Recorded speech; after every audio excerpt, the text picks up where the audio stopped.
अगर आप भी धनतेरस या दिवाली के मौके पर सोना खरीदने जा रहे हैं तो गोल्ड की कीमत के साथ ही उसकी शुद्धता पर भी जरूर जांचें कि कहीं आपका सोना खोटा तो नहीं।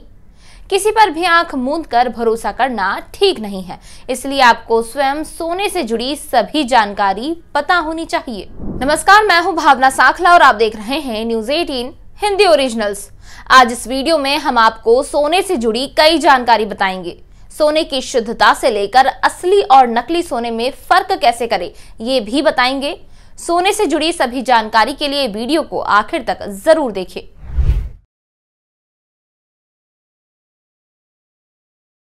धनतेरस और दिवाली पर खास तौर से धन धान्य की देवी लक्ष्मी जी और कुबेर जी की पूजा की जाती है। ऐसे में सोने चांदी के आभूषण, बर्तन और दूसरी वस्तुएं खरीदना शुभ माना जाता है। जब बात आभूषणों की हो तो सोने की चमक सबको पीछे छोड़ देती है। मार्केट में सबसे ज्यादा सोने की डिमांड होती है। इस दौरान कई लोग जल्दबाजी में ठगी का शिकार भी हो जाते हैं और खरे सोने के बजाय खोटा सोना घर ले आते हैं। इसलिए आपको स्वयं सोने से जुड़ी सभी जानकारी पता होनी चाहिए। सबसे पहले आपको बता दें कि सोने की शुद्धता बहुत ही मायने रखती है और इसी वजह से गोल्ड के प्राइस में अंतर आता है। आप चाहे सोना निवेश के लिए खरीदें या फिर पर्सनल इस्तेमाल के लिए, इसकी शुद्धता का सबसे पहले ध्यान रखें।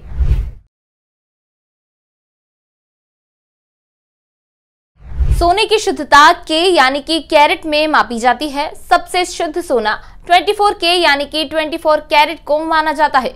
आपने गोल्ड शॉप के एडवर्टीजमेंट्स में 24K जरूर सुना या फिर देखा होगा, लेकिन यहाँ आप धोखा मत खाइएगा। 24 कैरेट सबसे शुद्ध सोना जरूर है, लेकिन इससे गहने नहीं बनाए जा सकते।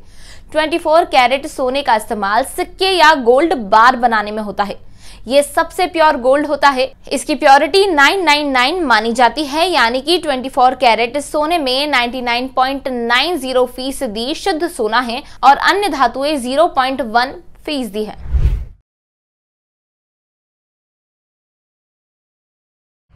अगर आप गोल्ड ज्वेलरी खरीदने जाए और अगर आपको गोल्ड ज्वेलरी शॉप पर कहा जाए कि ये 24 कैरेट सोने के गहने हैं और सबसे प्योर हैं और ज्यादा कीमत ली जा रही है, तो यहाँ आप जरूर ध्यान रखें, 24 कैरेट गोल्ड से गहने नहीं बनते हैं। गहने बनाने में 18 कैरेट गोल्ड से 22 कैरेट गोल्ड का सोना इस्तेमाल किया जाता है। इसके साथ ही दूसरी धातुएं भी शामिल की जाती हैं और इसकी कीमत भी उसी हिसाब से होती है। इसलिए सोने के सिक्के और सोने के गहनों का वजन एक होने के बाद भी इसकी कीमत अलग अलग होती है। हालांकि गहनों पर मेकिंग चार्जेस लगाए जाते हैं।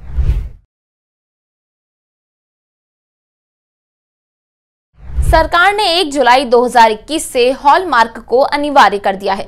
अगर आप शुद्ध सोने के गहने खरीदना चाहते हैं तो हॉलमार्क को जरूर देखें।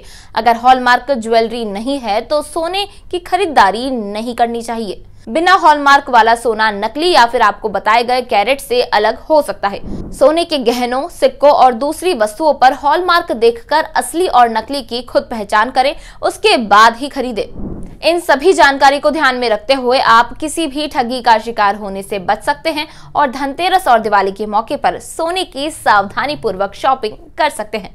साथ ही अगर आपको ये जानकारी पसंद आई हो तो हमें कमेंट सेक्शन में जरूर बताएं और ऐसी ही जानकारी के लिए जुड़े रहिए न्यूज़ 18 हिंदी ओरिजिनल्स पर।